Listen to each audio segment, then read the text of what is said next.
Hello and welcome to Lost Love Chronicles. Dear listeners, before we get started, drop a quick hi in the comments and let us know where you're tuning in from.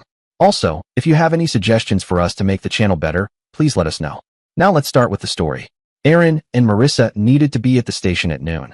That meant that they had one more hour than they usually had before church when they awoke that morning. His face shaved, his bladder empty, and his teeth brushed. He felt it only reasonable to use that time to store up memories for their future period of deprivation. Marissa seemed amenable. After a long period of her writhing beside him, their kissing and making out, and then her writhing again, he entered her. He loved her and desired her, but the feeling was less desperate than it had been the night before. He stroked slowly through her warmth, supporting his weight on elbows and knees. He loved her, loved the sight of her beneath him, loved the feeling of her around him. Only at the very end, with her hips rising from the bed to meet his thrusts, did ferocity grip him. He drove into her forcefully, and more forcefully each successive time. When she clutched around him, he drove into her violently and poured his love and desire into her. He slept beside her after that, and she probably slept, too. Then they shared a lovely, if short, shower. He watched her prepare another fancy breakfast. It was delicious to eat, and the preparation was lovely to watch. Although the train station was much closer, they left more time than they ever did for church after taking into effect the hour difference. Well, missing the train had worse penalties than missing the introit. The trip up in the train was a social time. He didn't mind her sorority when he and Marissa dealt with it together, and these women seemed to accept that he and Marissa were a couple. Her parents met her, and Dad met him. After taking the luggage to her family's car, he went off to Dad's. And how did the quarter go? Dad asked when they were in traffic. Up to now, the grades have been fine. I still have a paper and a project out. And of course the finals haven't been graded yet. Still, they felt okay while I took them. Your social life seems to be going well, too. You're happy about that? Quite happy. He would rather have Marissa's promise to marry him. Really, though, she had promised to think about it. And the estimable Miss Grant? Do you think she is happy with your association as well? That's none of your business. I'm biting my tongue to avoid the obvious retort. If you want to avoid it in the future, choose another adjective. That was really like the old man. He didn't say, no, it's your business. On the other hand, he let you know that he could have. I've heard you use it, he pointed out, but not where it invites a retort like that. I'm saying think before you speak. I'm not saying always avoid swear words. All right, it's none of your damn business. And, you know, I didn't ask any intrusive questions. If, of course, you let Dad decide what was intrusive. I merely expressed a friendly interest in your happiness. Well, as I told you, I am quite happy. As to whether I'm able to keep her happy, that's none of your damn business. Fair enough. Have you thought of your Christmas present for her? Thought about? Yes. Decided? No. Well, probably it is wiser to shop up here for someone who lives on campus. You've shipped off your presents to California? Yeah. I'm a responsible adult, you know. That's 3 separate issues. Are you responsible? Often. Are you an adult? Not yet. Do I know? Really, do you need to ask? I remember the Aaron whose diapers I used to change. I accept my children's limitations. My children might try accepting mine. But yours are so many, he pointed out. Many as they may be, only a few affect you directly, and really most of our quarrels are about only one. I still think of you as my son, when you want me to think of you as an entirely independent agent. Well, accepting that limitation of yours means accepting a limitation, a handcuff, of my own. Why can't I be an independent agent? Oh, when I limit you objectively, then you have a fair complaint. I'll try to deal with it fairly. What I ask you to accept is my point of view. Parenthood is tragic. Either the nestlings fly away, or they don't. If they do, our identity as a parent is destroyed. If they don't, we've failed as parents. You don't seem all that eager to allow me to fly away objectively, as you say. Well, really, Aaron, you're the sort of kid who needs a college education. It's not some weakness of yours. It's talent or ability. I'm not insisting that you stay under my control so I can pay your tuition. I'm paying your tuition because that's my responsibility. A year and a half more, and you'll fly away. I'm counting the days. And, Dad continued, I'll celebrate. I may cry in private, but I'll celebrate quite honestly. You know, 2 of us will graduate. Anyway, you've told me that the coursework looks like good grades up till finals. There's nothing in your courses these days I could understand besides the grades. You tell me that your relationship with Miss Grant is none of my damn business. Has your life in the last quarter had any other aspects at all? Whether, but you've seen much the same. A little less, due to the continental effect. Which is? Dad asked. Badly named. Oceans are huge heat sinks. They change temperature much less rapidly than land. So, land next to oceans has less violent swings with the seasons than land in the middle of continents. It should be called the shoreline effect. Except that oceans are the majority surface of Earth. Good point. I think it got named because the first scientists studying weather were in England and France. Russia seemed odd to them. The first person to study weather scientifically may have been in Philadelphia Benjamin Franklin. Didn't know that. That old man really got around, didn't he? I knew, of course, about the capacitor and the other electrical developments. Jefferson, Dad said, wrote the Declaration of Independence because the other delegates were afraid of assigning it to Franklin. They thought he might insert a pun that they wouldn't catch. Well, I did have one subject this quarter that would interest you. My very last distribution course was anthropology. We learned a little about some weird cultures. Apparently, anthropologists don't study the weirdest culture of all. I need to keep my eyes on the road. Proceed as though I'd waved my eyebrows at you. Our own. Okay. He'd decided that. Since Marissa couldn't be weird, he was. But now he was talking to Dad, who was definitely weird.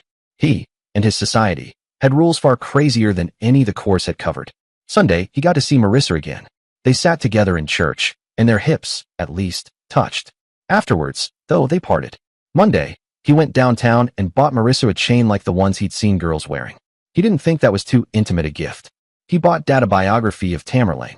He'd checked the library in the house, and Dad didn't have one. When he brought his gift over to Marissa's house, she gave him a wrapped package, which he put under the tree back at the house. He had a lot of packages for him there. Dad had 3. She called the next day to invite him to dinner on Monday. He told Mrs. Bryant he wouldn't be there Monday night, and then he thought he should tell Dad, too. Are you taking Miss Grant out? Should I make sure to be home at a certain time so you can use the car? Actually, I'm having dinner at her house. And would you like to return the gesture? Dad had picked up Marissa's habit of rhetorical questions. Really, you can't invite her here for dinner yourself according to formal etiquette, but I can. If you'd like that, you can pass along my invitation for Wednesday. He did, and she accepted. She's had the roast beef, Dad said. What do you think we should serve this time? Mrs. Bryant has plenty of dishes she prepares quite well. The chicken breasts? I think the baked ham is her second best meal. Then that's what we'll have. He told Mrs. Bryant the next day. Do you want Miss Grant's gift first or last? Dad asked after breakfast on Christmas morning. Did he think anything else could top it? Likely not. He was just asking whether Aaron wanted to build up to it or start off with it. Last. You're the only one of my kids who ate sandwiches crust first. Dad handed him a magazine subscription. Aaron appreciated the gesture. He always enjoyed reading them even if they weren't a surprise. Dad opened a package now and then as well. Aaron went through the usual gifts: Dad's, Molly's, Mom's, and April's before finally opening Marissa's. It was a pen and pencil set, and he immediately decided to use them for class notes. The next day, she was wearing the chain he had given her. He was glad he had thought to tuck it in his shirt pocket, even though he never wrote anything during church. Dinner at Marissa's house on Monday began rather formally. Though they were church members, they didn't say grace. The conversation was a bit stiff at first, and Aaron made an effort to be pleasant. Marissa told me, he said to her mother, you were in the same sorority, just in a different chapter. Dickinson, wasn't it? You remembered. Yes, he had. It seemed she appreciated being identified as a fellow Zeta. The conversation continued along those lines. I've got a great line, Marissa said. I've known little sisters who got into feuds with their big sisters. Girls who couldn't stand their grand big sister at all. But Natalie, Beverly, and I are the best of friends. Joyce looks like a fine addition. Nice girl, he said. Another education major, but she's thinking of the primary grades. He didn't want to dominate the conversation, but he thought he should contribute something in agreement with Marissa, although it was his honest opinion. You know the girls in Marissa's house? Her father asked. Lots of them. He didn't know them all, knew fewer than half the pledges. In fact, I picked Marissa up, and there are other women there. Football games and dances. Marissa sometimes introduces me to some of her sisters. I certainly know her line. I get the impression that you are the only one she dates. I get the same impression, house dates accepted. She had, indeed, told him that, but his pleasure was her father's displeasure. I know parents would prefer their daughters to keep window shopping, but sooner or later they make their selection. After all, Marissa was going steady when I met her, back in high school. Well, we'd known Colin. He made that sound like an accusation. Actually, though, he tried to present his bona fides. Well, yes, but that's a product of going off to college. If she'd accepted my first invitation for a date, I'd have picked her up right here. You'd have called me in and asked me all sorts of questions and laid down all sorts of rules. Probably, I'd have been your guest loads of times. But you know me better than you know any of the guys she dances with on house dates. You can find out about my dad by asking at church. Mr. Schmidt was my employer for the past 3 summers. You're not interested in most of that, but you can ask him what he thinks of me. That's as much as you knew about the other boy, probably more. Really, Dad, if this is the first time Aaron is eating dinner with us, It's because it's the first time he was invited. And I'm open to questions. The question, her brother said, is if you're balling her. Make that her brat brother. He could take anything. But that was an attack on Marissa. Pete, you're a high school senior, no? He asked. Yeah.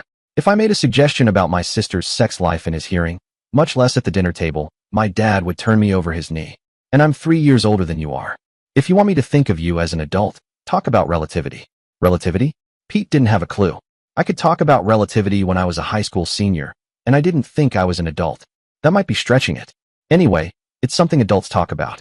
They also talk about the recent elections. Schoolboy snigger. So much for her brother. But he didn't want to antagonize her father any more than he already had. I'm sorry, sir. I spoke out of turn. I didn't have the right to discipline your little boy. Well, Pete was out of turn, her father said. You're studying electrical engineering? I'm not sure I know what they do. And the rest of the conversation avoided his relationship to Marissa, which was the only subject which interested everybody at table. They kissed, if drilly, on the porch when he left. Pete was probably watching. Even if he wasn't, Marissa was frozen by the possibility. And how was the estimable Miss Grant? Dad asked when he returned. Estimable.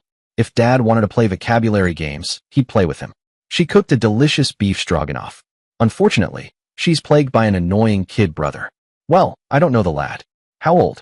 High school senior, needing kindergarten social training. Think Molly today's years with Molly 5 years ago's behavior. Well, I don't know the lad, as I said. Consider, however, that you had 2 younger sisters who could have been equally obnoxious. The moppet was never obnoxious. Miss Grant won them over. It may be that you had worse material to work with. It may be that you worked it with less skill. And it may be both. Pete, after all, had been a scum-sucker despite Marissa's skill. It could quite possibly be both. She's still on for Wednesday? Certainly. Good. That I don't appreciate her company as much as you do doesn't mean that I don't appreciate it. And Wednesday, he appreciated her presence so obviously that she commented on it. It is a real pleasure to be here, Mr. Turner. I get the real feeling that you like me. What's not to like? Dad asked. You're an intelligent, sensitive, attractive young woman. And most of all, attractive was damning with faint praise, and he said so. Attractive? She's utterly beautiful. And most of all, Dad went on as if he hadn't spoken, as if he didn't exist. You're good to him and for him. Story was told of a woman in the past century who dined on successive nights with 2 of the most famous hosts in England. After the first night, she came away thinking that her host was the most interesting man in the country. After the second night, she came away thinking that she was the most interesting woman in the country. Well, despite the contrast in appearance, Erin looks better in your company. And as for you, my son, his father said, you don't love her because you think she's the most beautiful woman on campus. You think she's the most beautiful woman on campus because you love her. Well, Dad had a point. That being said, Miss Grant, he continued, I think you underestimate how appealing you are to others. I'm not in love with you, and I wouldn't say you're Miss America material, but you are attractive, both as a woman and as my son's girlfriend. I know what boys like, she said, making a wide gesture with her hands. Maybe so, Dad replied, but exaggerated appearances can often look unnatural, especially depending on someone's build. Sure, there's a common idea of what's appealing, but it's not the only way people are drawn to each other. You wear your hair that way because you think it's flattering, right? Sure, and it is. But something completely different, like long straight hair down to the waist, is also something people find appealing. The point is, attraction isn't one size fits all. When Erin first liked you, you turned him down, didn't you? Dad remembered that? Did he have to bring it up? Well, I was seeing someone else. Which means Erin wasn't the only one to show interest. Have you ever gone long without attention from the opposite sex? Back in 8th grade, I would have loved a little attention.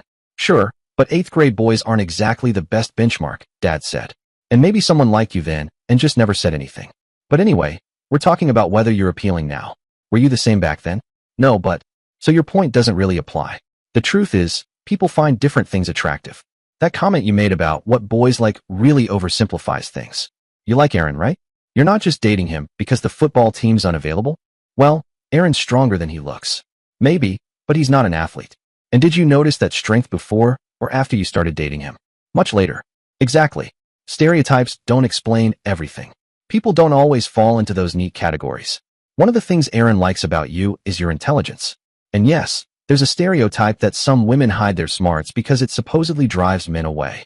Some guys do get intimidated by that. Erin's not one of them. At least someone was standing up for him. Well, he might still feel a bit challenged.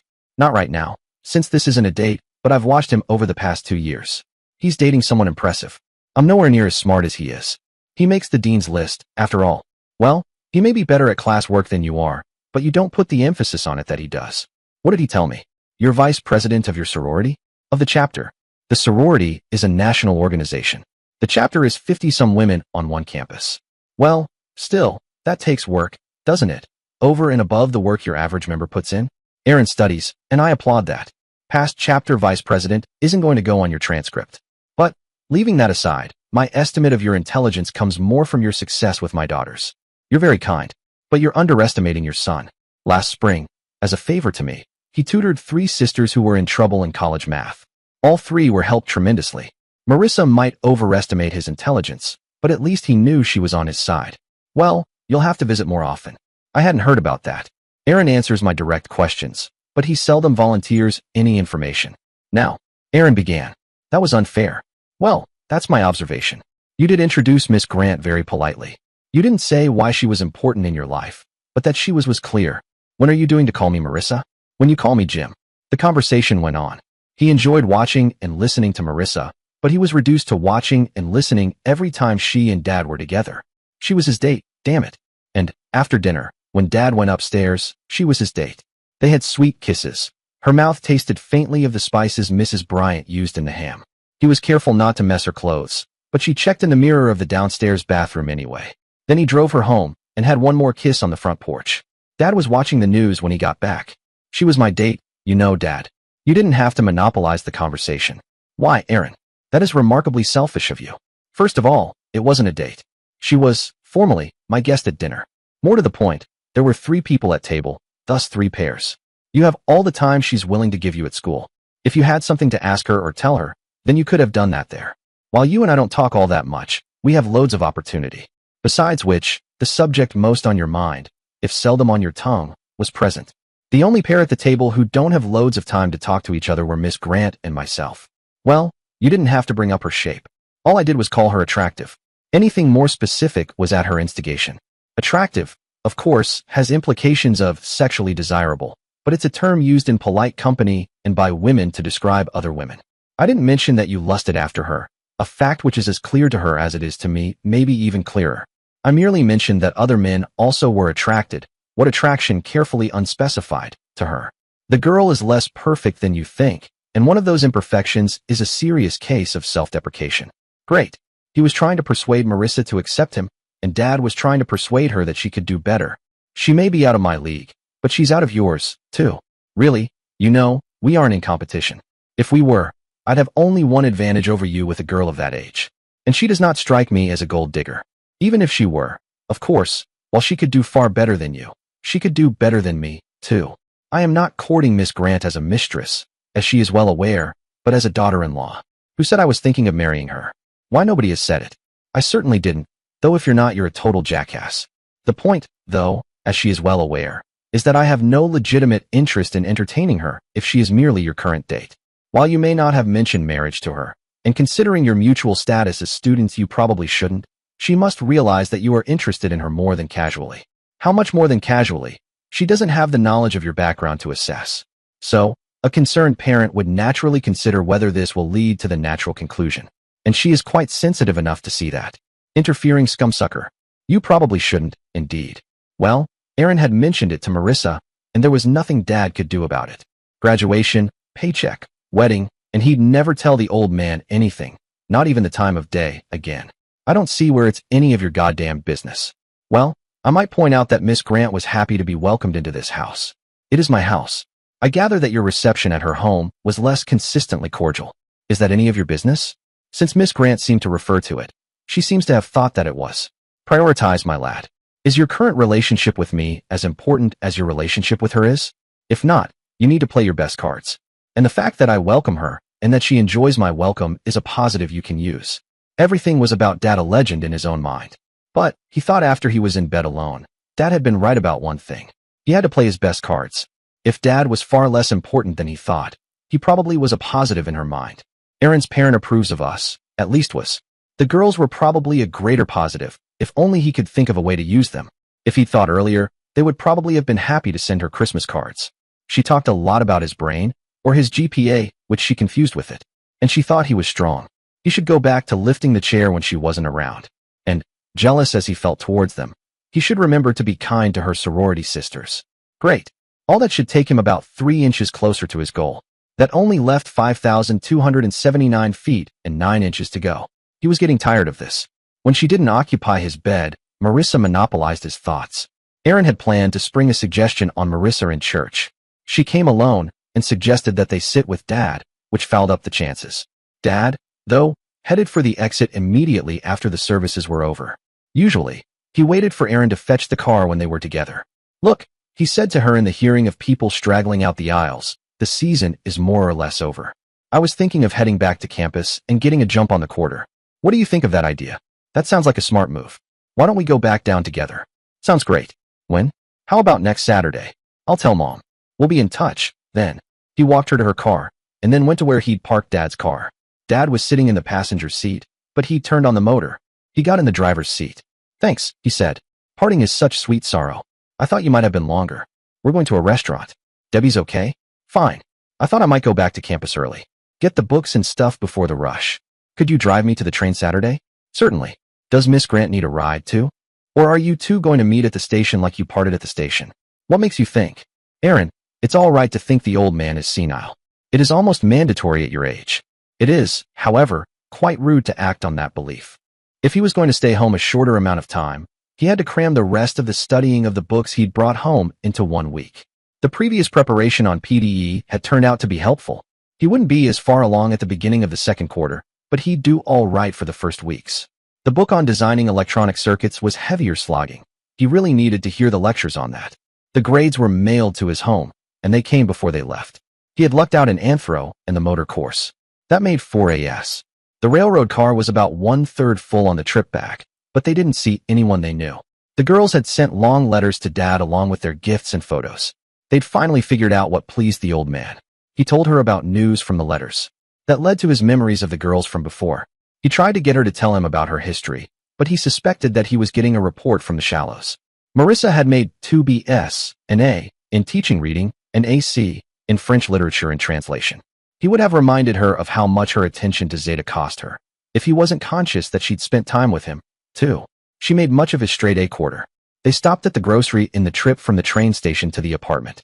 Marissa insisted on carrying her books, his, and 1 bag of groceries up to the apartment. He carried their suitcases and the other grocery bag. He would have been willing to make 2 trips, but she was insistent. Once behind the locked door of the apartment, he was happy. They had a quite kiss before they'd removed their coats. She insisted on putting the groceries away before going to bed, but they stayed there for a long time. She seemed to have missed him almost as much as he'd missed her. She started cooking dinner after 11 o'clock. Their time was like that from then until Wednesday. Marissa insisted on cooking meals, and she wore her nightgown and robe when she was up. He dressed to shop with her lists, but wore nothing but his robe, if that, otherwise. They got loads of studying done, but spent the rest of the time in bed. Some of the bedtime was spent asleep, and delightful sleep with Marissa in his arms, except when she was hugging him from behind. Some of it was spent in sex, some of it was spent in making out or simple conversation. With her there all the time, he gave up on shaving with the blade. Even though Marissa would see him, he used the electric razor. Wednesday noon, she left him. He shouldn't feel deprived. They'd had nearly 3 glorious days of pretend marriage. Saturday evening, she called him to pick her up at the sorority. She could be with him whenever she wanted, but that seemed to break her schedule. He went and got her, and she started talking before he'd hung up her coat in the apartment. Remember that you said that you wanted me in your arms, even if we couldn't have sex? Sure. It's true. Well, I know that the pen set wasn't much of a Christmas present, she said. That's not true, he replied. It was thoughtful and I loved it. You never thought of a pen as anything more than a cheap way to draw a line, she teased. Well, that's the gift you have to tell everyone I gave you. You can't mention the other one. The other one? He asked, though he had an idea what she meant. Merry Christmas, she said softly. I'm here with you tonight. That time together felt like a true gift, quiet, meaningful, and affectionate. They sat close, exchanged gentle hugs and kisses, and held each other with a sense of calm and connection. There was no rush, no expectation, just the comfort of being together. She rested her head against him and gently reminded him not to lean against her too firmly. She was a bit sore from the day. On Sunday morning, they shared a quiet routine, getting ready for the day, making breakfast, and heading to church. I'm really glad we're going, Erin said on the way. I feel especially grateful today. When Marissa returned to the apartment Thursday evening after more than a week apart, Aaron was eager to make her feel welcomed. He greeted her with warmth and affection, brushing her cheeks with kisses and listening as she recounted her week. The closeness they shared wasn't just physical, it was emotional and steadying. Though they weren't formally a couple, their bond was clear even to others, including her sorority sisters. That Saturday, the sorority hosted a party for the new pledges. Marissa stuck by Aaron's side, and none of the girls asked her to dance. Pledges came over to introduce their dates to her, including Judy, who had previously been unsure of Aaron. But that night, she seemed more relaxed around both him and her date, likely comforted by the dynamic around her. Marissa, though only a little older than the pledges, clearly earned their respect. When the event ended, the sisters stayed behind to clean up. Marissa, ever responsible, felt the need to help, and Aaron stayed too. He wouldn't have let her remain alone on a Saturday night. His presence was appreciated by the sorority leaders. By the time they returned to the apartment, Marissa looked drained from the long evening. Aaron almost offered to carry her upstairs, but she made it on her own and went straight to bed. The understanding between them was simple. They would rest together. Nothing more was expected. Aaron slid into bed beside her and wrapped his arms gently around her. She relaxed into the warmth of his embrace, already drifting into sleep. Tired? He asked. Not that tired, she murmured. Wonderful, warm woman. Still, he didn't want to push her when she was worn out. Without shifting, he rested his hand on her shoulder, kissing the back of her neck softly. She took his hand, kissed his fingers gently, and he smiled, darling girl. He returned his hand to her shoulder, feeling her begin to tense slightly. She reached for him, but he caught her arm gently. I'm on edge, he explained, not wanting to rush things. You, she said, starting to shift. Like this, he said, holding her until she relaxed. He adjusted, sliding closer and kissing the part of her neck he could reach. Stay close, he whispered. She guided him into a comfortable embrace, and he settled against her warmth, kissing her softly. Darling, love, he murmured. She was his love, his darling. He rested his hand gently on her side, savoring the moment. Her slight movements sparked warmth in him, and when she shifted closer, he couldn't help but deepen their connection, overwhelmed by her presence. Love, he said, as they settled into each other. She was his love, and she fell asleep in his arms. He followed soon after, too content to linger awake. Sometime in the night, she slipped from his embrace but returned to snuggle back in. When the alarm rang, he took his bathroom time, shaving and brushing his teeth before returning to bed. She looked so sweet, so sleepy, he hesitated to disturb her. Since he'd answered the alarm first, he owed her a choice. He slid back into bed. Rise and shine, he said, nuzzling her back gently. Oomph. She groaned, glowing but reluctant to move. Aren't we going to church? Do I have to? No. Want to stay in bed till noon? Her sorority had Sunday dinner at 1 o'clock, with obligations after. Yeah. Her answer warmed him, especially from such a captivating woman. He curled around her, stroking her shoulder gently, his touch light. Want to sleep, she murmured, guiding his hand to a less distracting spot. He tightened his embrace, but stayed still. She slipped into the bathroom, later than her usual pill time. Did you take your pill? He asked. She checked her watch, grabbed her purse, and took the pill in the kitchen with water. When she returned to bed, she lay flat instead of curling into him. He tested if she'd allow a little closeness, resting his hand lightly on her shoulder. She seemed open to it, and he savored the warmth of her presence. When he slid under the covers to brush a kiss across her shoulder, he trailed his fingers gently along her arm. She was so relaxed, responding softly, so he settled beside her again, content to hold her close. You know, he said quietly, when I talked about you sleeping in my arms, I assumed I'd be asleep too. But it's even better when I'm awake, holding you like this. He wasn't sure if she was asleep, so he kept his voice soft, not wanting to wake her if she was. Yeah, your own personal companion. She was awake and in a sarcastic mood. You're charming, no denying that, he said. But when you're resting in my arms, it gives me this feeling, maybe an illusion that you trust me.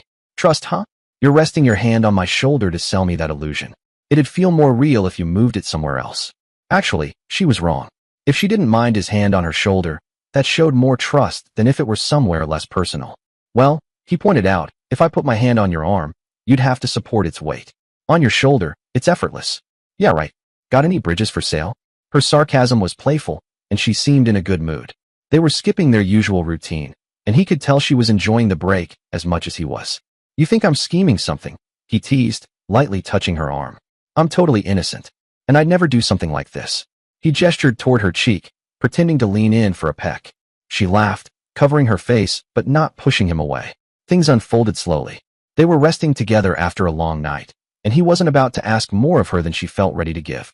When she tensed slightly, she pulled him closer, holding him gently. He brushed his fingers along her arm, and when she relaxed into him, he whispered, "Marissa, darling." Her face showed a flicker of intensity, then calm. He held her gently, giving her a soft kiss as she drifted back to sleep.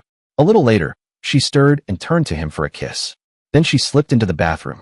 He put on his glasses to watch her move, appreciating her presence. When she returned, she kissed him again, her breath fresh with toothpaste. She seemed to welcome his hand resting lightly on her arm.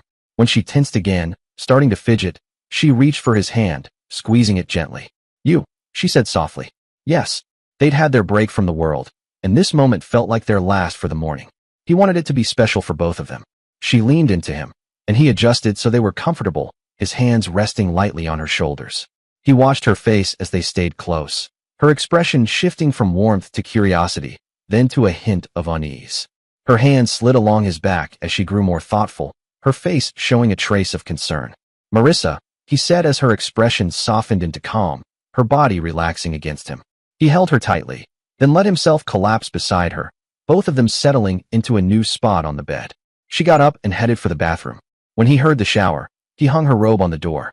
Then he joined her for a quick shower.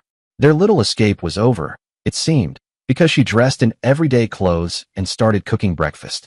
He enjoyed watching her move around the kitchen. "I'm falling behind on my tasks," she said over breakfast, as if cooking on time was her responsibility. "You had a long night," he replied. "Besides, you were resting in my arms. That's the deal. Breakfast is a bonus." Though she acted like she was running late, they shared a cozy moment after eating, lingering before he drove her home for Sunday dinner. For the next 2 weeks, she kept her schedule. She stayed over Wednesday and Saturday nights, and they shared morning showers. She cooked Saturday dinner and 2 breakfasts. He would have preferred to skip Thursday breakfast for more time together, but he wanted to make sure she ate. "Something's come up," she said while he drove her to Zeta after church. "I can't do Wednesday. Is Tuesday okay?" She seemed tenser than the change warranted. "Tuesday's fine," he said. "Even better, since it's sooner." The shorter wait for Tuesday was offset by the longer wait until Saturday, but he didn't mind. She took a deep breath before continuing. "I wasn't fully honest. My period starts Thursday. I don't want to be at your place that close to it." Talking about it was progress, even if she wasn't comfortable staying over. He was determined to keep doing her laundry after they were married. "Tuesday's still fine," he said. "Thanks for being honest. Don't worry about my bed, I can wash the sheets. I don't mind if it's not a problem for you." Then he added, "Can you make Saturday?" "Sure, usual conditions?" "Darling, I love you. Any conditions." He enjoyed their time together, but what made it special was that she enjoyed it too. Her staying over, even without anything more, was a small compromise. On Tuesday, he picked her up at Zeta. After some kissing and hugging, she washed her face and came to bed. They shared a long, warm embrace, their skin touching. He kissed her forehead, cheeks, and down her neck. The room was cool, so they stayed under the blankets, her face peeking out. When she fidgeted playfully, he held her close, moving gently to keep her comfortable. After she relaxed, he slid beside her, holding her as they moved together in sync. They lay there afterward, him partially propped up but mostly resting against her. When she nudged him, he rolled off, and she got up. Later, he sat across from her, studying electronic circuit design. He thought her presence might distract him, but it was comforting. She was where she belonged, and so was he right across from his love. They studied late, but she was responsive when they went to bed. He watched her face light up as they cuddled, her body shifting against him. She gasped softly during a kiss, then relaxed as he held her close.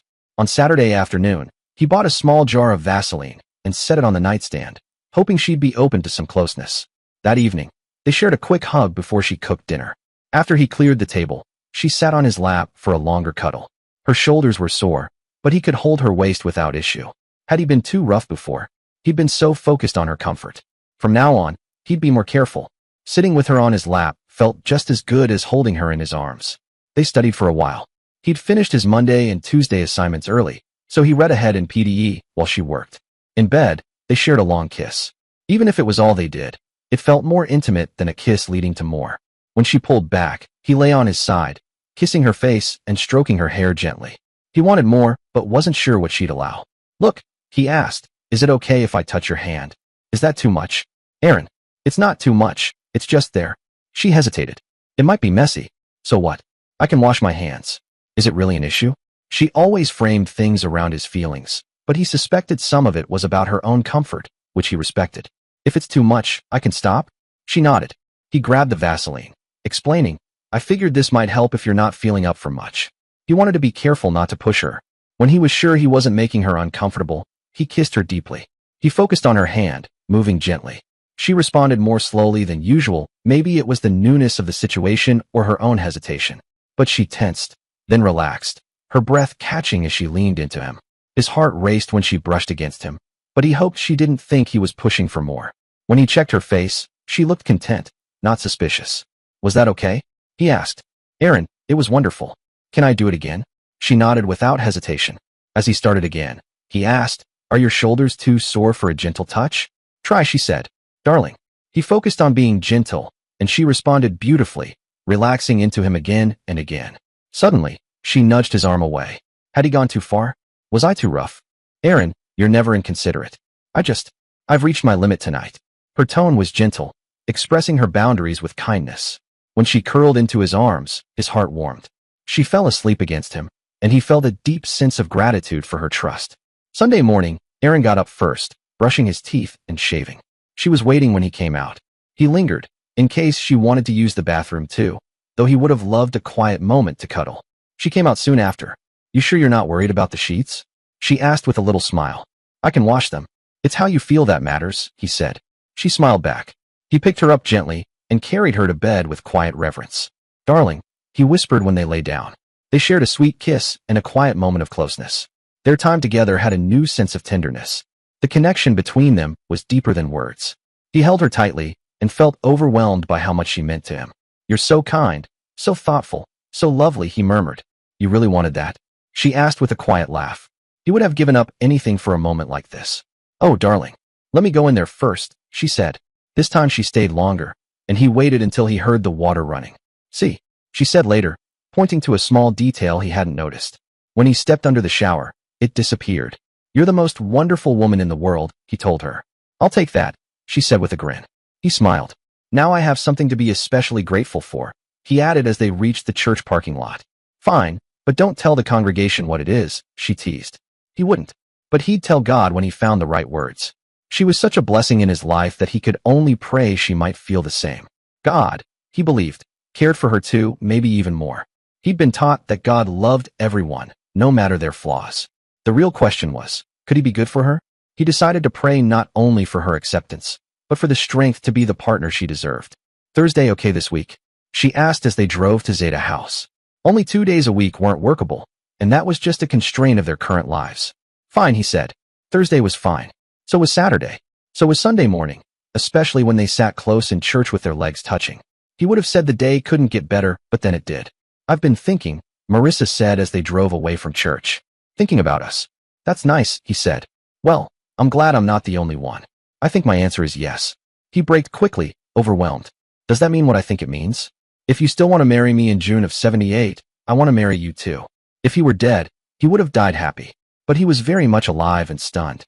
Oh, darling. I'll want to. What do you think is a proper length of engagement? Let's talk later. Maybe around Christmas break. Either just before or just after. That was fine. The public part, the formal announcement, was for her. What he truly wanted was to be by her side every night. Just warn me, she said. It should be formal, with you kneeling and a ring. His taste in jewelry was awful, and she'd be wearing it the rest of her life. You planning to do it in front of my sisters? She asked. That hadn't been the plan, but if she wanted it, he could wait. I was thinking of something more private, he said. Just the two of us. They shared another kiss on the steps, the kiss of a secretly engaged couple. He shelved the formal planning for now, but couldn't stop imagining what marriage would be like. It wasn't paradoxical she had said yes. The timing was flexible, but her word was good. She would be his wife. The real challenge was ensuring she would be a happy wife. He loved her too much not to care about her joy. Selfishly, he'd seen an unhappy marriage before and didn't want to repeat it. And most selfish of all, a big part of his own happiness came from seeing hers. He'd once said he didn't care what their home was like, but now he had a few quiet hopes. That the bedroom would be warm enough in winter for comfort, cool enough in summer to sleep in each other's arms. She had promised to be with him, but he never wanted to make her feel obligated. He wanted to earn her joy, not assume it. Again, he didn't want to extort sex from her. He wanted to have sex with her because she enjoyed it. He'd seen her too exhausted to have sex. She was going to be a school teacher, and she had all these quirks about housework. If she was going to have the energy for the important things, somebody else was going to have to do many of the chores she thought needed to be done. Unless his pay stretched to a housekeeper, and Marissa might think that they shouldn't have one even if they could afford one, that meant that he needed to do them. Fine. He was willing to do things much more onerous than sweeping the floor if the payoff was Marissa's writhing in his arms more often.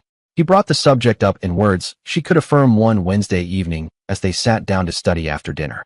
You know, you said you would make a list of the household chores that will be my responsibility. You should make that list this quarter. Why? Yeah, he should have said why the lead time was important.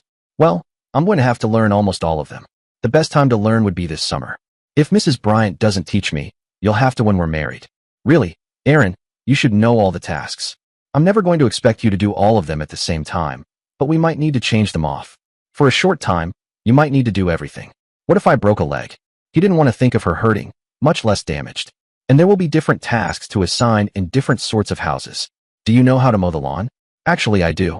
Dad didn't think it was a job to assign a woman. Well, then make a list of the things I'll need to know. I'll try to learn them this summer. Not today. I have my study planned out.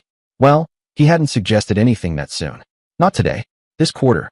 Actually, you could leave it till spring break. Well, that took care of chores. At least, it put off chores to another time. But there was more to making her happy. Some of it would be location. She had housing preferences, and she had only hinted at them. She so clearly believed that everybody had them, though, that she had to have her own. For that matter, her context for asking his was that they should check to see whether theirs were compatible. That, though, had to wait for the location. When they had decided where to live, she could find a house that suited her. She was on her own with regard to her employment, too. But, once she was in her employment, she shouldn't be ashamed of him. He knew one hell of a lot, not counting what he'd learned in classes. Her fellow teachers, especially her fellow English teachers, might not think so, though. They'd be liberal arts types, and those he saw on campus were snobs. Since they and their sort thought that they knew everything, what they didn't know, and many of them had never even heard of Kepler's 3 laws, was not true knowledge. It was some kind of specialized information not worthy of them. Well, he didn't want Marissa ashamed of him or defending him among her fellow teachers. He should learn enough of what they knew that they wouldn't think him ignorant. That shouldn't be too difficult. He could ignore pedagogy, which was half of what she had studied beyond distribution courses. And he had what the university said was enough of those. Mostly, he'd have to read literature, which was a snob's kind of fiction. Heinlein could write better than most of the guys he'd read in lit books. Probably he would give them a run for their money after a lobotomy. Even so, literature wasn't painful to read, and you didn't really have to learn anything or think differently. So, he'd read the lit that would impress her friends. Probably, he should get on top of the lit she'd be teaching first. Before offering that, he brought up what he wanted. Well, she'd agreed, and nothing would make her as happy as that would make him. On the other hand, he should do something to make her happy. You'll lie in my arms every night when we're married? She was going to sleep in his arms that night. Yeah, he kissed her head. That was enough for that night. Do different schools use different stories in their lit books? He asked the next morning while they were in the car going to church. Yeah, mostly. When we're married and you're teaching lit, would you want me to read the stories you'll be teaching? Maybe. I'll be out of school. I'll be working, but probably not having much assigned reading. If you want, I'll read what you teach.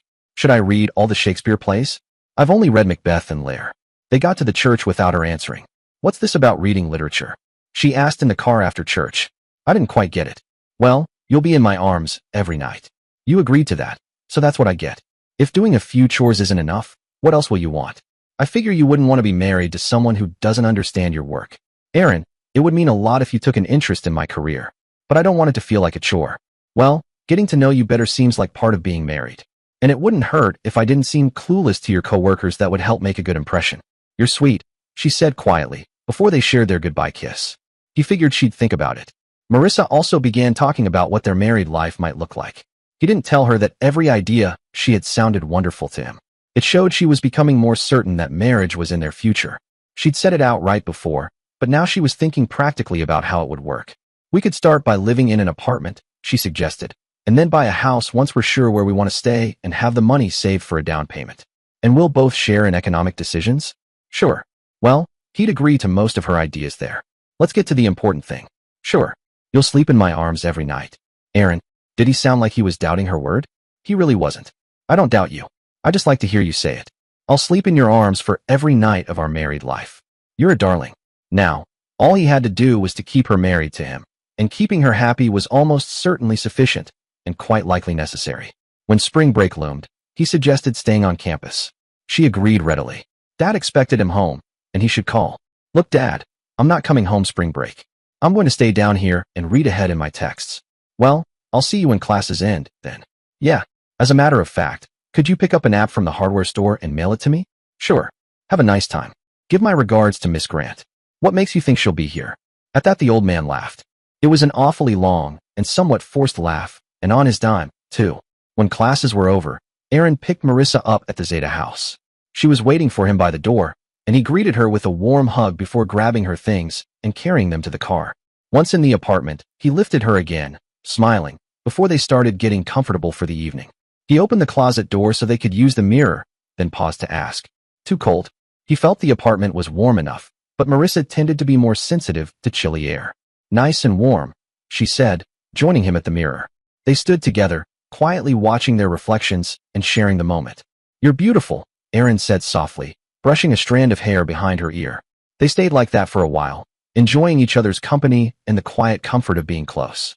Eventually, Marissa leaned into his arms, and he held her, feeling a sense of peace settle over him. I love you, he whispered.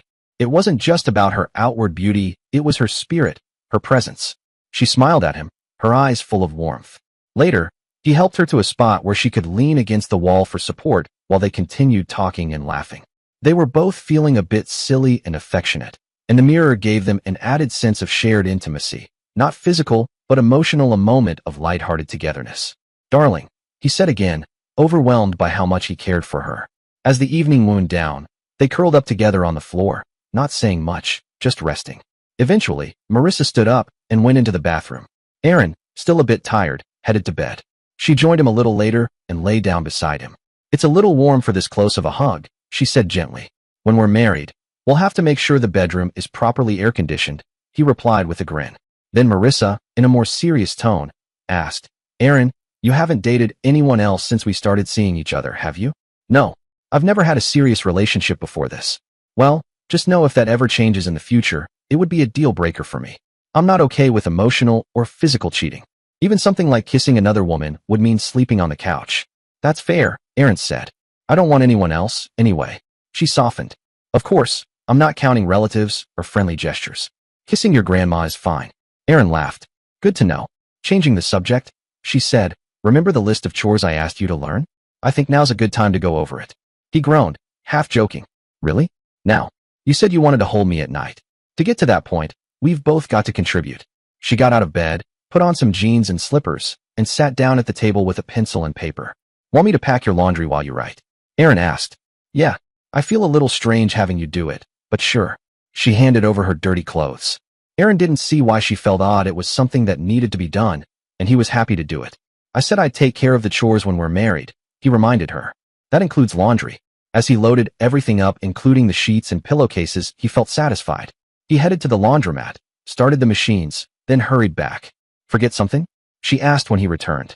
Nope, just remembered something, he said, giving her a kiss. They shared a moment of quiet affection before she handed him the list. He skimmed it and noted. Clean. Vacuum rugs, windows, kitchen surfaces, tub and sink, toilet, dishes, laundry, sweep, cook. He scratched out cook from the cleaning section and made it its own category. I won't be able to learn everything this summer, especially not all the meals Mrs. Bryant makes, he told her.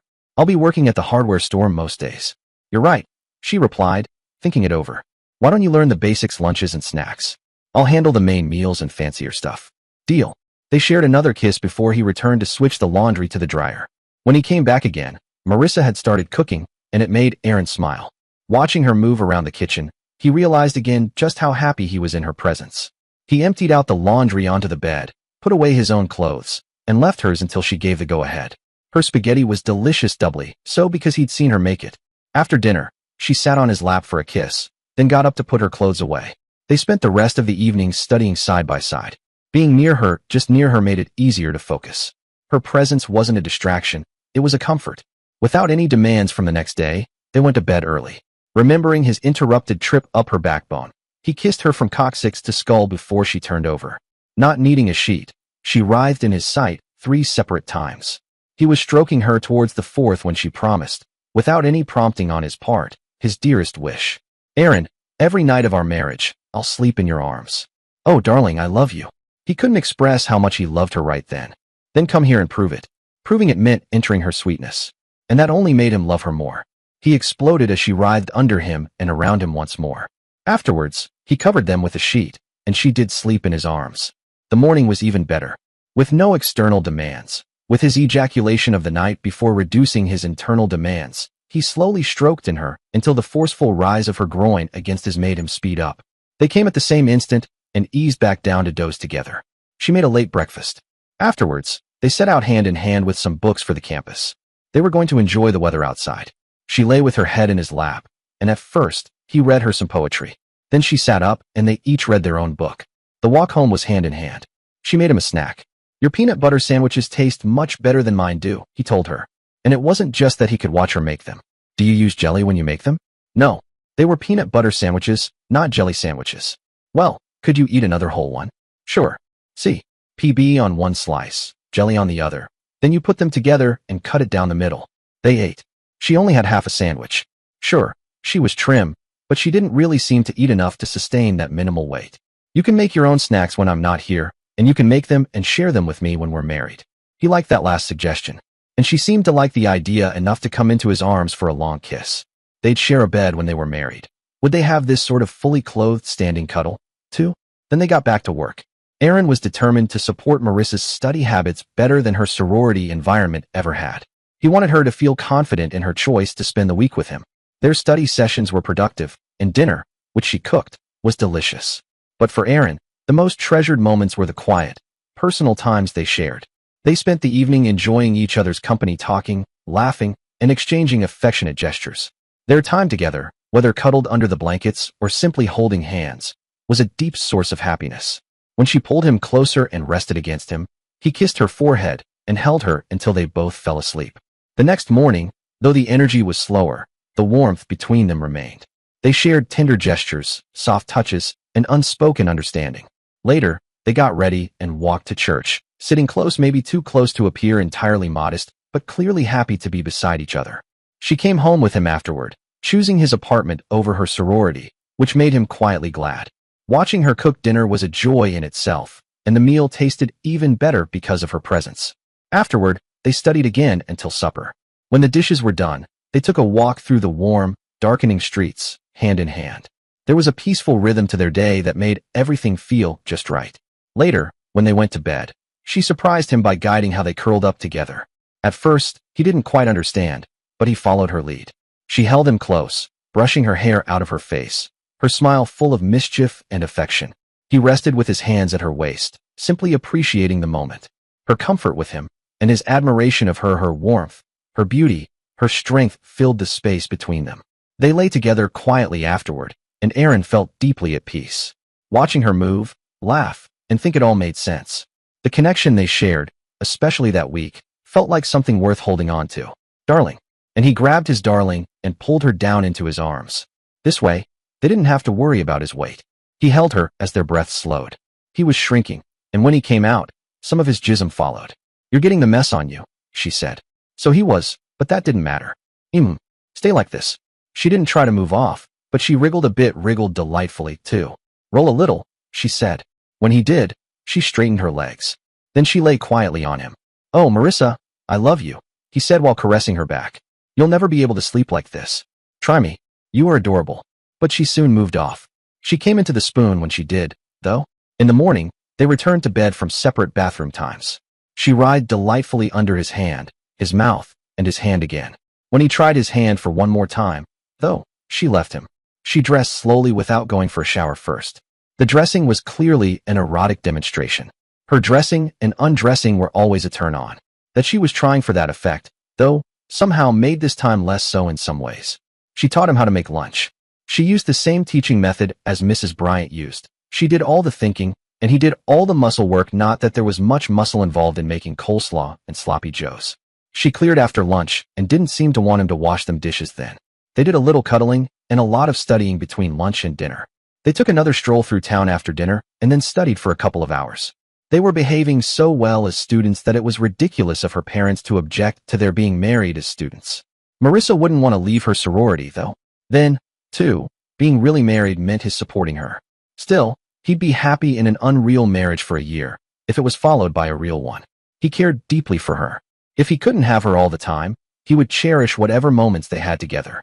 Once they were alone and comfortable, he held her close without letting go until she gently pulled him in. Then he embraced her firmly, holding her close until she relaxed in his arms. When he finally came back to himself, he felt a slight urge to apologize. It wouldn't have been very sincere, and he chose not to pretend Marissa, like everyone else, could see through that. Since she didn't resist, she couldn't have been upset. The next morning, when Marissa came back from the bathroom, she kissed him. The fresh taste of her toothpaste reminded him he probably needed to freshen up himself. As soon as she left, he went to the bathroom to shave. He usually used a blade on Friday nights and mornings, saving the electric razor for other times. But today his face felt raw, so he used the electric razor. When he returned to bed, she joked about his shaving routine. "So, the man I love is all pretense. And here you were talking about makeup." "Well, you don't need makeup to look beautiful," he replied. "I just need a shave to feel ready for a kiss." She smiled and seemed to enjoy the kiss. Afterward, he suggested she turn over. He kissed her gently along her back. When she moved around with a smile, he admired her relaxed and happy expression. But when he tried to get closer, she playfully pushed him away. "Let me up," she said. "I need to start the day with a shower." As he heard the water running, he went to join her. "When we're married," she said, "we won't be able to start the day like this anymore." "That'll be a problem," he admitted. "But this is vacation, we don't have to punch a time clock. When we're both working, we'll have to figure something else out. Unless we set the alarm really early. Forget that for now. Today, I'm going to teach you how to make toasted cheese sandwiches." "Funny how one reminds me of the other," he said with a smile. "At least, a toasted cheese sandwich reminds me of you. You're both crisp on the outside." He touched her ear lightly to show a particularly crisp spot, and warm and comforting on the inside. "You have a funny mind," she said, but smiled. "Then let me join you under the shower." They passed each other, slipping a little, and the simple moment felt wonderful. After their morning study session, she taught him how to make toasted cheese sandwiches. They had them for lunch, and once again, she left the dishes in the sink. She'd told him before that she didn't expect dishes after every meal. Did that still apply when they ate together? "When we're married, do you think you'll be able to fix lunch?" she asked. "Sure, when we're home. These are hot lunches, I'm guessing we won't be bringing them to work." "Well, sloppy joes work for supper too, even if they're simple. Tomorrow I'll teach you how to make tuna fish salad. That's a cold lunch, you can pack it ahead." That made more sense to him. If he understood correctly, and he wasn't sure, since Mrs. Bryant's leftovers never lasted long, it was something you could make once a week and use for sandwiches over a few days. "Yeah, Mrs. Bryant used to fix that usually on Saturdays. Sometimes she packed it for my lunch." He smiled. "When we're married, we'll have to make our own food, but we'll have all week to get it done. And with any luck, we'll do it together. That'll be even better than just watching you cook." After dinner, they went for another walk, then spent 2 hours studying. When Marissa went to the bathroom, he put away the books and washed the dishes. But she went back to her studies even after he went to bed. He didn't want to cut into her study time, so he watched her quietly. Eventually, she packed up for the night. "Turn on the lamp, will you?" she asked from the doorway. She walked into the light, removed her blouse, and took it to the closet. She tidied up deliberately, hanging things neatly. It seemed like she was trying to make a statement. He didn't say anything, just watched her with quiet admiration. "You're charming even when you're not trying," he said softly, smiling. "Oh, I don't know what you mean," she replied playfully. "You're impossible," he said, shaking his head. They shared a warm moment before settling in. He pulled her close as they drifted off to sleep. In the morning, he had first turned in the bathroom and waited outside until she finished her shower. "I'm going to miss this," he said as they stood together. "Oh, is it the showers you'll miss?" she teased. "Among other things. I'll miss being with you." "Being with me how?" she asked, half joking. "Just having you around. Being near you. Waking up next to you. Well, starting June of '78. She trailed off. It felt far away, and summer would be long and dry, and his hardware job wouldn't cover much in the way of travel or lodging. "Well, it can't be helped," he said. "I wish it could be sooner." She clearly meant it, though he wished it even more. "Would your parents consider helping with your tuition if we were married?" he asked carefully. Her silence told him what he needed to know. It didn't seem fair she got to choose her major, her clothes, her activities, but not the timing of her marriage. The weather had cooled, so they wore sweaters on their walk to campus. This time, they didn't take books. Once again, he sat on a bench and she lay with her head on his lap. He was thoughtful. "It's odd, really," he said, thinking aloud. "They're already paying your tuition, plus food and housing." He stopped short of saying he could maybe manage that himself. He wasn't sure. If they were to live together, they'd need a better place. His father had warned him about that. Your dad warned you about me living with you? When I said I wanted an off-campus apartment, he asked if it was for you too. He said you might visit a place like that, but you'd never call it home. He thinks you've got good taste. You told your dad I might live with you? I didn't say it directly, but he's not clueless. He knows how much I care about you. When I told him I was staying on campus for the break, he said to give you his regards. When I asked why he thought you'd be here too, he just laughed. My mom asked if you were staying. I guess we haven't been as discreet as we thought. I think my intentions were obvious the moment I introduced you to him. I hadn't done that with anyone else, at least not since I could drive. Usually, it's the guy who has to meet the girl's parents, not the other way around. Well, she said, my dad wouldn't have paid half the rent even if I hadn't been committed to Zeta. I don't know what dad was suggesting exactly, maybe covering the full rent. I could maybe handle the current place for 2 years. I've budgeted extra for food and car repairs. The trouble with repairs is that they're unpredictable, nothing for ages, then suddenly a huge bill. But tuition, that's the real obstacle. And it wouldn't be an issue unless I wanted to live with you. He paused. Which I do. Would your dad keep paying your tuition if you were married? If I were married? Probably. If it were to you? Definitely. You don't know how much he respects you. He always said he couldn't leave us much, but he'd make sure we got a solid education, me and my sisters. Well, I could work next year. Once you're working as an engineer, you could afford my tuition. No, he said firmly. You're going to graduate. Taking a year off wouldn't help.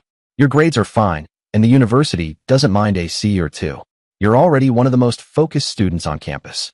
I don't think I could find a job nearby. Anyway, it's a college town, not an engineering hub. If I left, you wouldn't come back next fall. That's true, he admitted. Also, what would it look like to school boards? You're going to graduate on time. He paused. We've got almost 3/4 of a degree each. There must be a way to use that as collateral for a loan. Spoken like a banker's son, she said with a smile.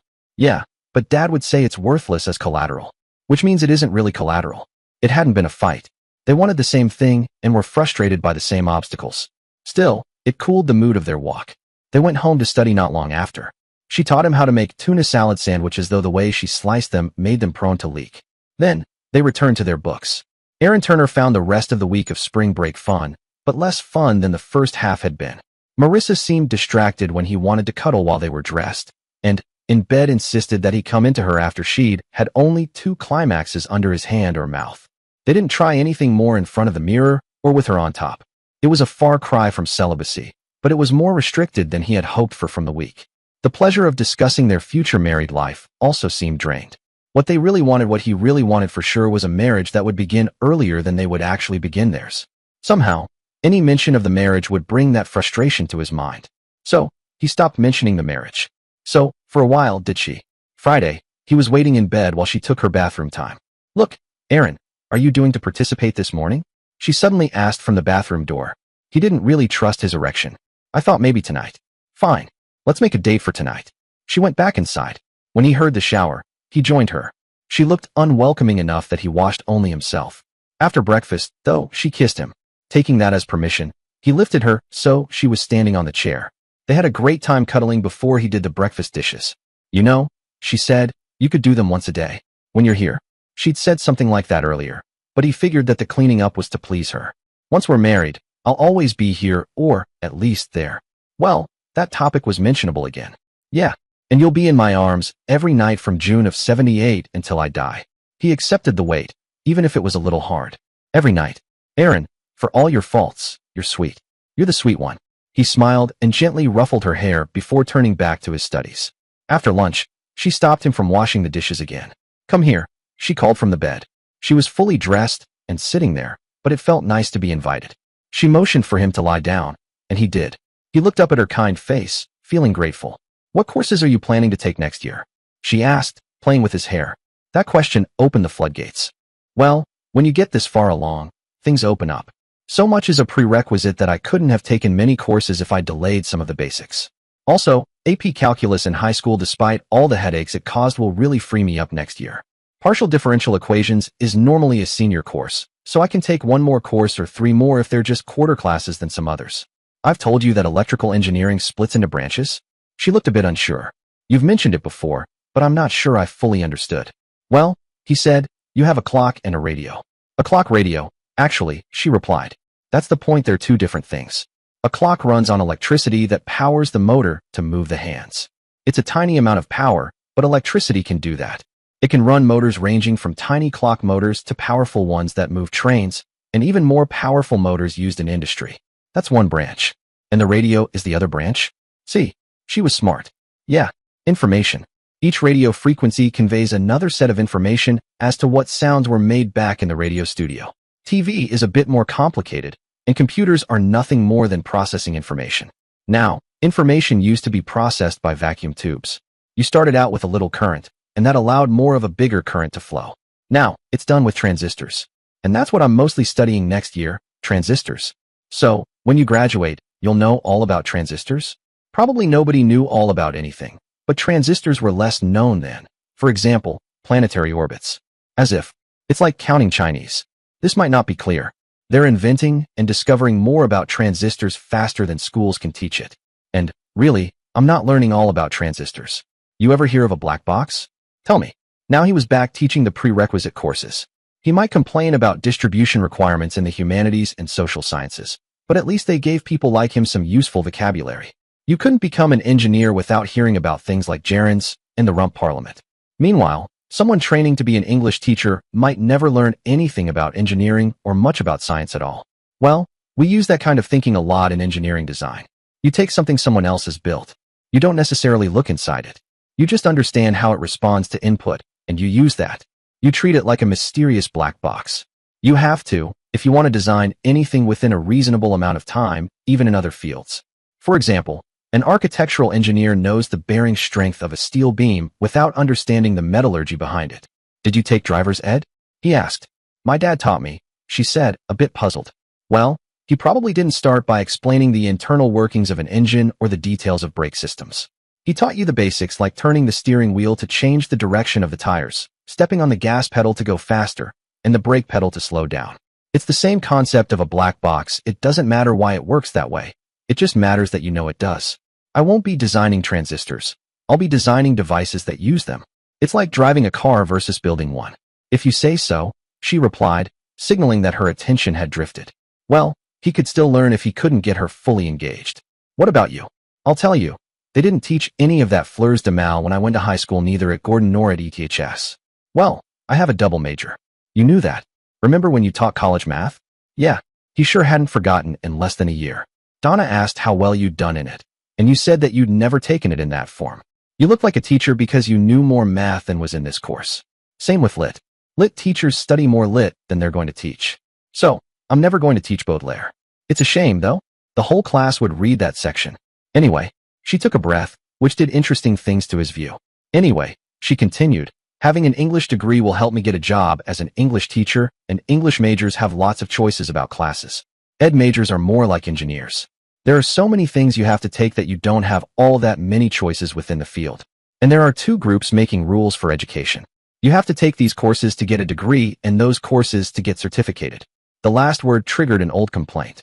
If engineers used certificated to mean certified, English teachers would sneer at them. Maybe. Anyway, the two lists aren't that different. One thing is that you need to take Illinois history to teach in the state.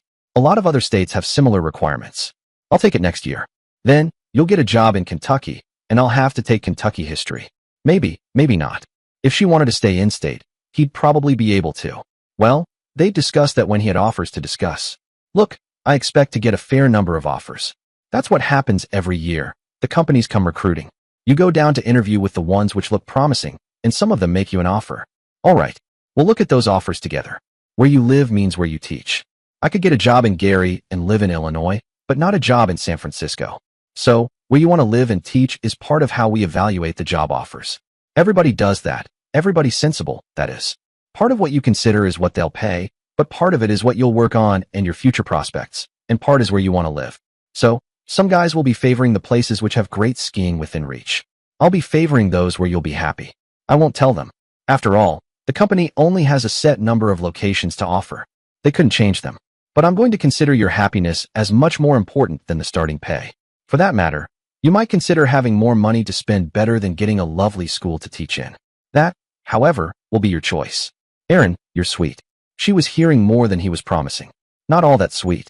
I won't go back to being a hardware clerk to get you your preferred school district. Actually, of course, what he had originally wanted from engineering work was an opportunity to work on puzzles. The pay was a secondary consideration. But he had another, much more general question. Change of subject. The way I picture it is for me to commute farther and for us to live close to your school, maybe in the district. That's just picturing it. Maybe you'll see a house you love across the street from the plant, but it's not likely. There was a long silence. You look pensive, he said when it had gone on long enough. You're a much nicer man than the society allows you to be. Which was not only overpraise, it was a logical contradiction. If you really believe that, you're as in love with me as I am with you.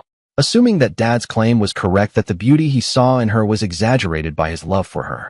Of course, I'm in love with you, but your head is so full of deep thoughts that it's getting heavy. Time for some more study. So, they returned to the table and their books. Sunday night, she asked him to get her to Abbott Hall 15 minutes earlier than her classes began the next morning. They made it easily. Instead of getting out of the car, even instead of a goodbye kiss, she turned to him and gave what sounded like a rehearsed speech. Look, I know my parents. If they have a choice between paying my tuition as a married woman and paying it as a single woman, they'll choose the second guaranteed. So, if we want to be married this year, what we have to tell them is that if they won't pay my tuition, I'll drop out and go to work. The bottom line is that we'll be married. But we have to mean it. They may well say no, no, no until August. And if they do, we'll have to be married. I'll have to have a job. They may actually say no, no, no and mean it. That's our risk. But it's our one hope. Love you. Goodbye. She ran into the hall. He'd parked the car already, and he could probably have caught up with her. That would have looked too much like coercion, though. She'd left him a lot to think about. Around his classes, he thought about it. She knew her parents. People, in general, were such a mystery to him that he'd have been tempted to trust her judgment even on his own family. Say that her evaluation of her parents was correct. Then they would be risking her future against a year of his pleasure. That was just too great a risk. It was his own fault for bringing the earlier wedding up. After all, he'd gone through 20 years without having Marissa in his arms, 17 of them without having seen her. 1.5 more years shouldn't be a problem. Well, she had left books at his apartment. She'd left clothes, too, but those were hostages guaranteeing her return. She'd need the books Tuesday. He brought them over to Zeta House Monday night after dinner. 78, he said when he handed them to her. Then he left just as she had left him. But he did go back on Wednesday night. They had a date, after all. She gave him a kiss and her books to carry. 77, she said in the car. Well, she hadn't said 77 or never. They had been arguing lately, but not in a way that would break them apart. So, what should we do first, argue or make peace? She laughed. It wasn't really a funny issue. I want to marry you, he said, but I don't want your education to suffer because of it. You say you love me, but you always add some condition to us getting married. Always. I only remember this one, he replied. You said you didn't want me to feel like I had to marry you. And I don't. It's not about anything external, it's about what you want. I want you to choose me because you truly want to, not because you feel pressured. I remember that, she said. And if you felt the way I do, you'd marry me this spring. That's not fair, he said. You mean the world to me. But this is about making sure you don't have to give up your future. I do love you, he continued, but the cost might be too high. You're making a romantic choice, but I'm thinking about your long-term well-being. She said nothing while they got out of the car and went up to the apartment. Once inside, she offered, let's continue the argument later. She really was special. Her values often aligned with his. He hugged her warmly. I love you, he said. As they spent time together, the mood softened. They laughed, held each other, and shared quiet moments. Still, the unspoken questions hovered over them. Every night, he said. I'd hold you every night. Every night starting this June, she responded. All you have to do is say yes. Well, saying yes is easy, it's what follows that's hard. I'd have to watch the person I love put her dreams on hold. Maybe wait tables instead of pursuing her goals. It's not a bad trade, she said. We'd be starting our life together a year early. And there's only a chance I'd have to take a job like that. My mom might not even pull my tuition. But she might, he said. And isn't it your dad who actually pays the bills? They decide together. And they both don't approve of you. So they'd both need to change their minds. That's not easy. Plus, with my brother heading to college next year, they may be less willing to keep funding me. You're not being fair, she said eventually, though she knew she wasn't being completely fair herself. How am I being unfair? You're making everything feel perfect and emotional and then expecting me to think rationally right after. Well, he replied gently, maybe it's unfair, but it's not intentional. They both smiled. There was warmth between them, even through disagreement. Aaron, she teased, I doubt anyone's going to nominate you for Sunday School Teacher of the Year. You think? He said with a smirk. She kissed him, then stopped his hand as he reached toward her. Let's take a break, she said. We've got studying to do. She got up and dressed completely before they sat down with their books. He stayed in jeans and a t-shirt, still half distracted. It would mean being with me every night, she said across the table. It would mean giving up your student life for at least a year, he replied. It would mean working retail or waiting tables. You worked retail. It didn't damage you. That's different. I didn't have to choose between learning and working. Maybe I'm stronger than you think. Or maybe already too warped to notice, she joked. Their argument kept looping around, but it never got truly heated. It wasn't anger, it was love and fear, clashing. Later, they curled up together again, no longer arguing, just appreciating the quiet presence of one another. When she arrived Saturday during her period, she didn't want close physical contact, but she still came over. Being there was a gift in itself. They stopped by the grocery store and bought supplies. While dinner cooked, she sat in his lap. He kept his hands respectfully placed, and they kissed, simply enjoying the closeness. The lasagna was delicious. Afterwards, he did the dishes and they studied together again. As they packed away their books, she paused in the doorway. Are you sure? I'm sure I want you here with me, he said. Are you sure you want to be here? She went to bed, and he joined her shortly after. They cuddled quietly. He held her close and watched her relax. In the morning, he dropped her off early. His class started at 9, hers at 10. Saturday was quiet. She didn't feel well, but still wanted to spend time together. That mattered more to him than anything. They read, cooked, and talked. The connection stayed strong. I'd love it if you stayed in bed all day, he admitted at one point. Skipped your lunch. Skipped everything. She smiled, understanding the emotion behind the words. Do you want me to change the sheets before you come back to bed? Come back? You'd want me to? Hell yes, he said. Always. If you can handle it, I can too. Well, handling it made it sound more difficult than it was for him, and he held himself to a higher standard when it came to her comfort. But he'd offered her a choice, and she had made it. Besides, he didn't want her to think he was bothered by something so natural. He kissed her when she got in beside him. Their kiss deepened for a moment, slow and affectionate. He held her gently, mindful of her sensitivity, brushing her shoulders and neck with tender care. She had made clear some boundaries, and he was careful to respect them. His touch was meant only to comfort, to let her know he was there and fully present with her. She began to relax and leaned into him. Now, Aaron, she said with quiet conviction. He responded with warmth, matching her pace. It wasn't about rushing or intensity, it was about being close and attentive. I love you, he said, holding her close. I love you too. I know. This is really kind of you. He meant it not just for the moment, but for her willingness to be open and emotionally vulnerable with him. As they lay together, quiet and connected, their mutual affection felt stronger than ever. He cherished how she smiled up at him, and how they seemed so in sync. They held each other, resting in that quiet connection, until she stirred. Wait here, she said, stepping away briefly. He stayed behind, unsure of what kind of closeness was okay right now, so he gave her space. But when she finished in the bathroom, he helped dry her off with a towel, careful and gentle. She made them breakfast, which was delicious. They even managed to get to church on time.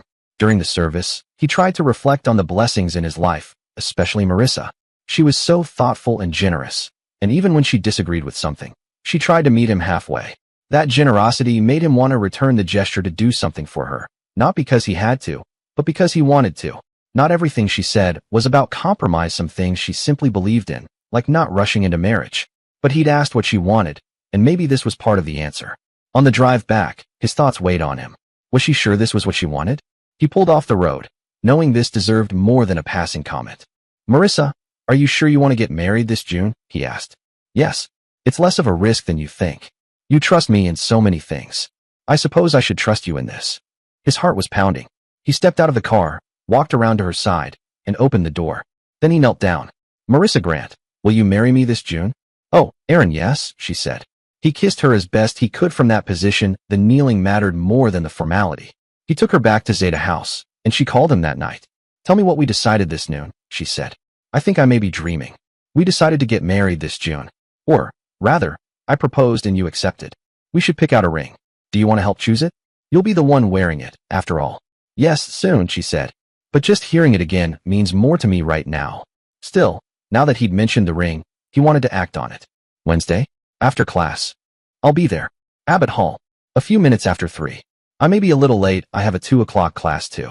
That night, Aaron called his dad. Something happened? His dad asked. Aaron didn't usually call just to chat. Yes, we're engaged. Marissa accepted. When? His dad asked. This morning. No, I mean, when will you be married? This June. We haven't set a precise date. Is that important? Well, it will be. Could you be persuaded to put it off until after graduation? No. He'd accepted Marissa's program, and he wasn't going to change that acceptance for Dad. How about I promised you a 1-month honeymoon in the place of your joint choice if the wedding were after graduation? No. Shouldn't you consult your intended before you answer that question? We've discussed this, Dad, not that offer, but consequences. Do you really have savings to support a wife like Miss Grant? I'll not be able to call her Miss Grant anymore, will I? You told me that you didn't have enough savings to cover rent and food. Well, I was planning to ask you to cover rent again. It will have to be higher than this year. I haven't seen your place, but I know your tastes. I don't imagine Miss Grant will be willing to live in your style. Actually, Aaron, even if she were willing, I would advise against it. Sure, she'll make sacrifices for love, but those sacrifices erode the love. Dad didn't know how horrible a sacrifice Marissa was willing to make for love. Well, he said. Dad's comment worried him. Well, according to the support decree, I'm legally obliged to pay for your sister's college expenses. If I'm not legally obliged to pay for yours, I'm morally obliged. It would be nasty of me to cut you off when the reason I could is that you chose to live with me. Well, I may have regretted that choice in past years, but not half so much as Molly has been regretting hers. Dad changed the subject. He was never comfortable with criticism of Mom, however oblique. And then too, you don't plan to work in the hardware store this summer, do you? No, I don't think so. He didn't know much about weddings, but he knew they were complicated affairs. Do you think you could tell Mr. Schmidt that? Sure. Look, why don't you give me Miss Grant's number? I'll talk about housing direct with her. So he did. The rest of the conversation went over to how school was going. Then he had to make a harder call. Andrew, has something happened? If he seldom called Dad, he hadn't called Mom in years. No. Well, nothing like you're thinking. As a matter of fact, I'm calling to deliver good news. I'm getting married. Marissa Grant. The girls know her. Yeah, I've heard about her. Don't you have a year to go? Yeah, this is my junior year. We're going on in school. Both, God willing, her parents willing, actually going on in school next year. Is she pregnant? Are you sure it's yours? You're so trusting, Andrew. He was so trusting. This from the woman who'd married Elliot Brewster. Well, she's not. So stop worrying. As a matter of fact, he'd had evidence that she wasn't pregnant this morning. But Mom didn't need to know that. He realized how little of his current life she knew. Maybe the girls had told her about him, but if they'd talked about Marissa, it hadn't sunk in. Actually, she'd said that they had talked about Marissa. Am I invited? Of course. At least, you will be. Don't we have to have a date before we issue invitations? The girls will be invited, too. The girls will be invited, and Mom would be invited, too. He didn't want to say that, but she probably knew where his priorities lay. I don't know. You and the girls are so taken with her. I'll bet she's a gold digger. Mom, get real. Marissa is a wonderful girl. You say the girls are taken with her, and you haven't even met her. What sort of gold digger would be after me, anyway? I'm nearly broke. Actually, it was a miracle that Marissa had any interest in him at all. She could probably have any straight man she wanted. I think this is part of your father's plan for you. Well, marriage this June wasn't. That was for sure. What plan Mom thought that Dad had for him, he couldn't tell. That he get a good college education? Was that so sinister a plan? That he go into engineering? Actually, while Dad accepted that, he hadn't been all that enthusiastic. Well, it might be another 2 years before you call again. How is college going? Fine so far. I got all A's last quarter, and I've been at least on the dean's list since the second quarter of my freshman year. I had a few problems first quarter, but I straightened them out. I'm taking partial differential equations as a math course and 3 engineering courses. I'll be done with math after this quarter, and I'll take all engineering after that. Was there anything else? She sure didn't want a description of the engineering courses. Even Marissa's eyes glazed over when he talked about them. Well, college is more than classes, you know. I know. I started this discussion saying that I was engaged. I didn't propose in class. Actually, Marissa is an English and education major. We have never had a class together, and we only had a few subjects in common. The distribution courses and some others are taught at different times and places in the same quarter. Yeah, I did go to college, too, you know. Yeah, he did know. She, however, never talked about what she'd learned there. Dad, if he wasn't specific, had been a history major. He still read history and talked history with Aaron. Well, anyway, he said, I have to have a social life if I got engaged. It's just that the news of my social life is that I got engaged. And he wasn't going to discuss how he and Marissa spent their social time with Mom. Well, goodbye, Andrew. Thanks for letting me know. Call when you have more details. I will, Mom. And tell the girls, will you? Of course. Monday, he scouted out a jewelry store. It looked good to him, although he knew Marissa had more taste than he did. In fact, there was a campus full of people who had more taste than he and less than Marissa. The jeweler sold engagement rings on the installment plan. Wednesday, he drove to his afternoon classes and picked Marissa up at Abbott Hall after his last one. Talk to your parents? He asked after their hello kiss in the car. Mom. She was accepting, or more accurately resigned. She said that she couldn't claim that we were rushing into things. You talked to your dad? Yeah. He said he wanted to talk with you. I called Mom, too. We aren't going to get any support from her, of course. But will your dad pay your tuition? We didn't even mention that. I never thought that it was a question. Well, if the question isn't answered sometime, we might be in for a huge shock. I'll admit, though, that I took it as a victory when Mom didn't say that she wouldn't pay tuition. I didn't mention it, and neither did she. That's the most that I'd hoped for. He took her to the jewelry store he'd scouted out. She didn't seem to think he should have done better. She asked, so what's the budget? He hadn't thought of the ring in terms of a budget. It's for you, to show our love. There's no limit. Aaron. He'd stepped in it again. And how had he stepped in it with that statement? Pardon me, she said to the jeweler. Pardon us, sir. We've got some discussion before we choose.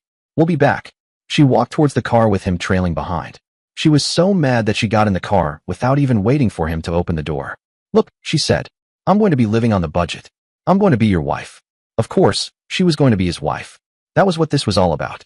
I think I have a right to see the budget. I won't be happy saying, there isn't enough food in the house, but, boy, don't I have a lovely ring. Maybe the ring is your expenditure, but what's left afterwards is my living expenses for the next year. He hadn't thought about that. All he'd seen was that there was enough for the two of them to eat on in what was left over from this year. Actually, much more than half his savings was left over from this year, and much more than half would even be left when the quarter was over. But that was before they bought the ring. Well, he said, I don't have a budget right now. I had one for the 2 years.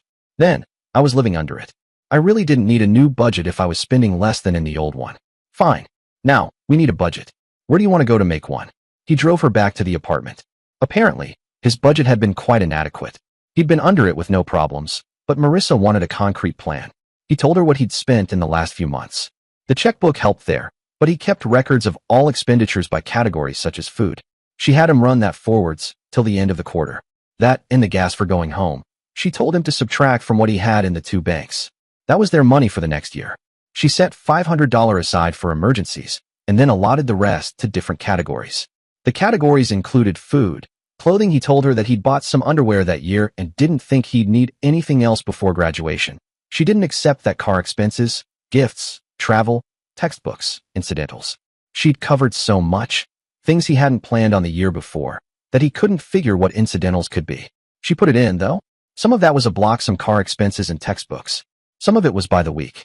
He took the weekly expenses, figured how many weeks between their marriage and graduation, multiplied it out, and added the block money. When that was done, they had $2,000 left for the ring. They figured that they had 14 months to make payments, and Marissa took $100 from the emergency funds to give $2,100 for the ring. That would be $150 a month. And that's not counting rent, Marissa said, to say nothing of tuition. Well, I'm sure Dad will pay those. He wanted to talk to you about rent. What worries me is the $150 a month. Well, you did the arithmetic. That's what we'll have. But that might not buy much of a ring. Aaron, darling, I could have a bigger engagement ring in a year. That's my choice. She didn't often call him darling. That was more often his word for her. And, after dinner and some study, she was a darling in his bed and in his arms. That Monday, after Marissa had gone over the budget again and he'd tried to, they returned to the jeweler's. We'd like to see engagement ring and wedding ring sets that will cost less than $150 a month, Marissa said. He was glad she was taking the lead. He hadn't even thought about a wedding ring. Ring for the groom as well as for the bride? The man asked. Marissa looked at him. Would asking for a ring bring the value of what she wore down? Would she take his not wearing a ring as not taking pride in being married to her? He damn well would be proud of being married to her. He shrugged. Let her decide. Yes, Marissa said. Let me make a suggestion. The sets that come together, with matching rings for bride and groom, are mostly out of your price range. Why don't you look at very simple wedding rings? Then you can choose an engagement ring which will go with them. And, while you're in this store and I haven't sized the rings, you can always decide differently. He looked at Marissa, who looked like she thought this was a good idea. She really. He trusted Marissa's taste much more than his own. Chose some simple gold rings. They were among the cheapest that this store stocked. The guy now showed Marissa what they could afford in engagement rings according to the budget. You can go way flashier with cubic zirconium. He'd never thought about that. He needed Marissa to be a guide in this aspect of the culture, as in so many other aspects. But she looked less comfortable in telling him what he should give her for an engagement ring than in telling him other things. Even I can't usually tell the difference on a finger. I look more closely through a loop to tell. On the other hand, we would know, Marissa said. A diamond is a diamond. She finally settled on one of the rings. Now, for the 3 rings, the down payment should be. The jeweler said. Down payment? He was aghast. You said I could pay by the month. Some problems he could solve. But this was Marissa's ring versus Marissa's budget. Well, yes, we take monthly payments. But a down payment is usual. We only have so much money, Marissa said. It's in savings, and we won't get any more until we graduate and get jobs. And that's 14 months away. Wait a minute. You have it in savings? Can you write a check for the 14 months today? Well, I could, and then he realized that he couldn't. I don't have my checkbook with me. Would they have to come back again? Go and get it. I'll stay here until you come back. If I get the next 14 months in advance, I don't need a down payment. He drove back to the apartment and got the checkbook. He wrote the check for $2,100. He'd lots of money back in Evanston, but this nearly depleted the checking account. Then the guy changed the size of his ring. They left the shop and drove to the campus. Once there, he walked around the car and opened her side. When she got out, he took the engagement ring out of his pocket. Marissa, will you marry me? Yes, Aaron, I will. She was smiling as he put the ring on her finger. They shared a kiss before they returned to the car. He let her out at Zeta House and returned to the apartment. It was lonely without Marissa, but the apartment now held not only some of her wardrobe, but the ring she would wear as his wife. At church, people learned of their engagement. That was one result of the ring. They congratulated both of them. He wasn't certain that Marissa should be congratulated for getting stuck with him. He, on the other hand, was facing a future which looked much brighter than anything in his past. He said that when he was driving her to Zeta House. Really, they should have only congratulated me. I'm marrying you, and you're marrying me. I'm obviously getting the better deal. Well, I think you're a great prize. All the girls, not only your fan club, were congratulating me. The married student housing office was open during office hours rather than retail hours. They went there on Wednesday. We're interested in next year, Marissa told the secretary. We're not married yet, but she flashed her engagement ring. Think you two are the first couple in that situation we've seen? In order to qualify, you have to show us your marriage license before moving in. The legislature pays for this, and they'd cut us off at the knees if we let one unmarried couple slip through. One person must be a student, and preference is given to couples who are both students. Now, do you want furnished or unfurnished? Furnished, Marissa said. She looked at floor plans. I think maybe this one, she said. What do you think, Aaron? It looked fine to him. Well, you know my bottom line. That would do great if you like it. They ate another delicious meal that Marissa cooked at the apartment. They studied across from each other. Then they were in bed together. Every night, he said. Every night, she echoed. Dear listeners, please share your thoughts in the comments section below and don't forget to like, share, and subscribe.